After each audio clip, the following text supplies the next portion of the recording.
इस संसार में कबीर साहेब और हंस कबीरों का तो यही वृतांत है कि इधर मनुष्यों की बुद्धि को काल पुरुष ने ऐसी अंधी कर दिया है कि कोई भी सत्य पुरुष की भक्ति में नहीं लगता।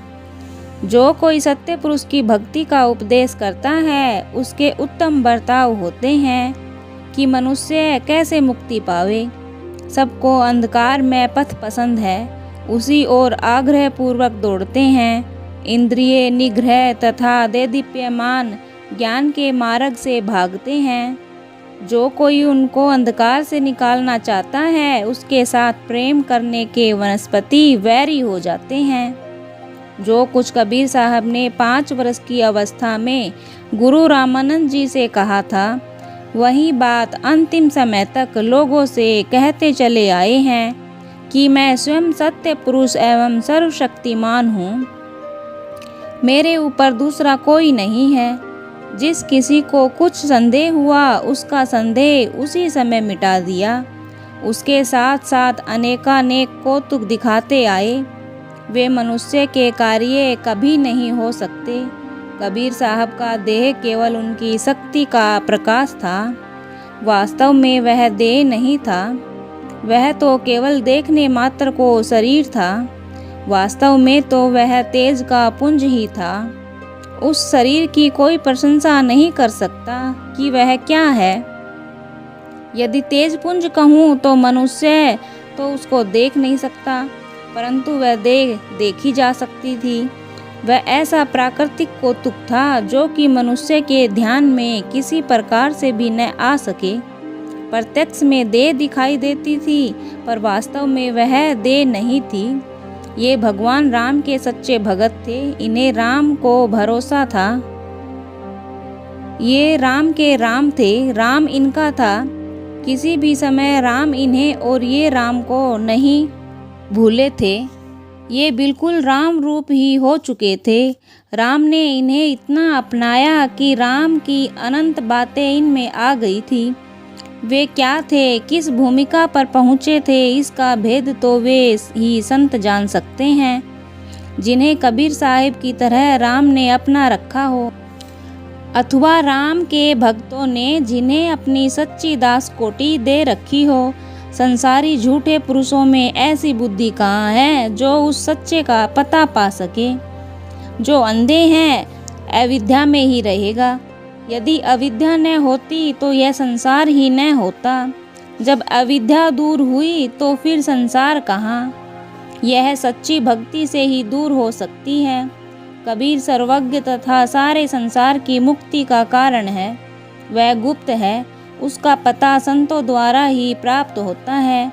वह कबीर अद्वितीय तथा अमर है। वह कबीर सबसे परे है। वह कबीर समस्त वासनाओं से न्यारा है। वह कबीर किसी से मैत्री अथवा द्रोह नहीं रखता। वह पवित्र है, पालन करता है, पाप तथा कुत्सितता से पृथक रहता है। वह कबीर वही है जिसने धर्मदास का गुरु बनकर संसार में 42 वंश स्थापित किए।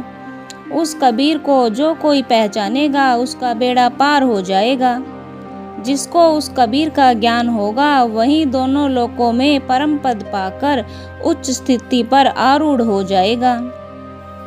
यह कबीर पहचाना नहीं जाता। कारण यह है कि स्वार्थियों ने उस सत्य कबीर को छिपा रखा है। जैसे पहले वैसे ही अब के लोग भी कबीर के नाम को छिपाते हैं। जहाँ तक हो सके इस कबीर की श्रेष्ठता पर और उसके नाम पर पर्दा डालते हैं।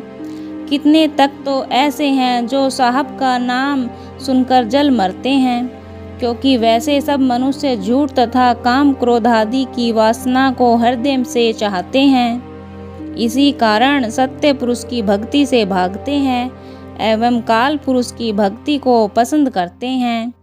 असत्य पंथ भयानक संकीर्ण एवं सत्यपूर्ण प्रकाश में तथा मुक्तिप्रद है।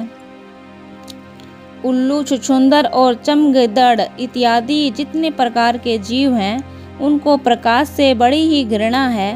वे अंधकार को ही चाहते हैं। अंधकार में ही उनका समस्त कार्य होता है। जब तक प्रकाश रहता है तब तक वे किसी अंधकार में गड्ढे में छिपे रहते हैं। जब अंधकार होता है तब हर्ष सहित बाहर निकलते हुए अपना कार्य करते हैं। इसी प्रकार सब पामर पुरुष संस्वेद की शिक्षा से भागते हैं। इन जीवों की आंखें प्रकाश देखना स्वीकार नहीं करती। उनके हृदय में यह सत्य बल नहीं। सांसारिक वासनाओं ने उनको नितांत ही अयोग्य कर दिया है। इस कारण वे विवश हो रहे हैं। कबीर साहिब ने पहले से कहा है कि मैं समस्त संसार का उद्धार कर सकता हूँ। मेरे ही द्वारा मनुष्य मुक्ति पाता है, दूसरी युक्ति नहीं है।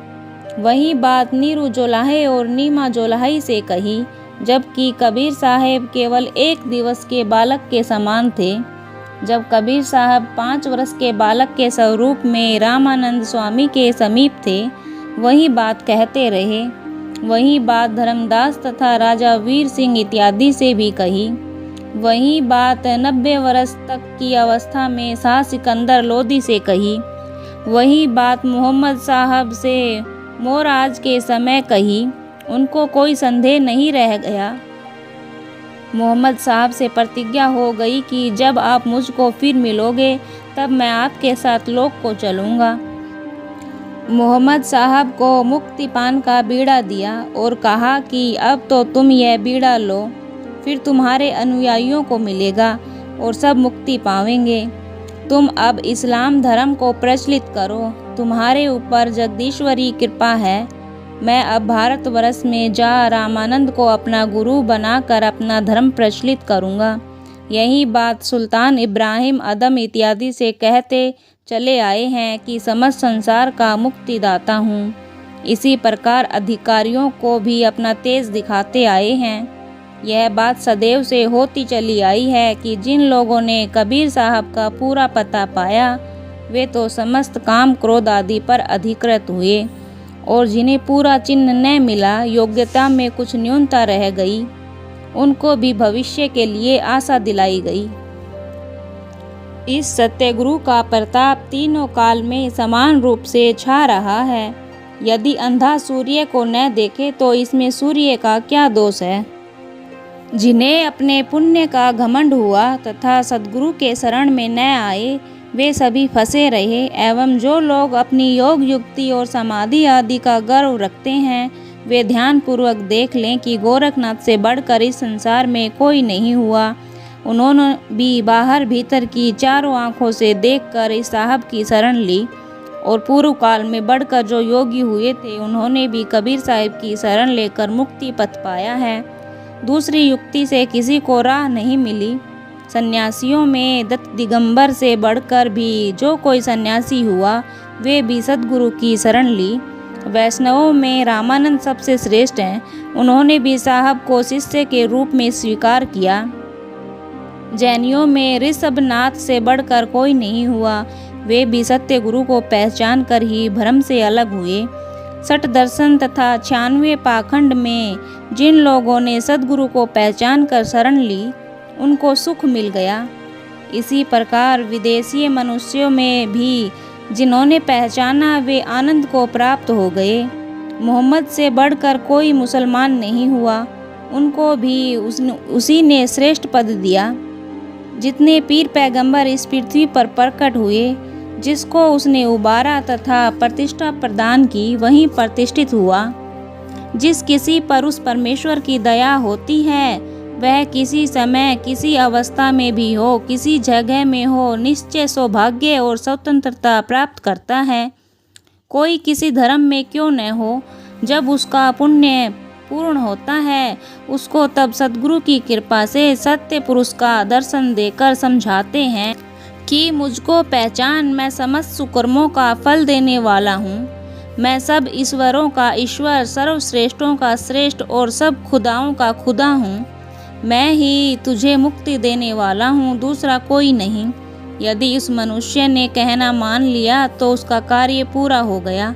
जिसने कहना न माना वह गया बीता होकर काल का भोजन बना। 84 लाख योनि में गोता खाया। कितने महान तपस्वियों ने उस सत्य गुरु का उपदेश तो सुन लिया परंतु उसके अनुसार न चले। उस कारण उनका छुटकारा न हुआ। जो कोई अपने कार्य पर भरोसा रखता है, उस सत्य गुरु की शरण में नहीं आता, वह न छूटा और न कभी छुटकारे की राह ही प्राप्त कर सकेगा। मन तथा इंद्रियों के जितने जीव वश में हैं, वे अवश्य ही फंसे रहेंगे। उनसे उनकी वासना कदापि पृथक न होगी। वे सदैव काल पुरुष की गुलामी करेंगे। जो लोग मन तथा इंद्री के बंधन से छूट गए, वे ही मुक्त हैं। मन तथा इंद्री का बंधन कबीर साहिब की दया बिना कभी न छूटेगा। माया के बंधन में पड़े हुए लोगों का परमेश्वर काल पुरुष है। माया से मुक्तों का ईश्वर सत्य पुरुष है। यही दो धर्म इस संसार में है, तीसरा धर्म कोई नहीं है।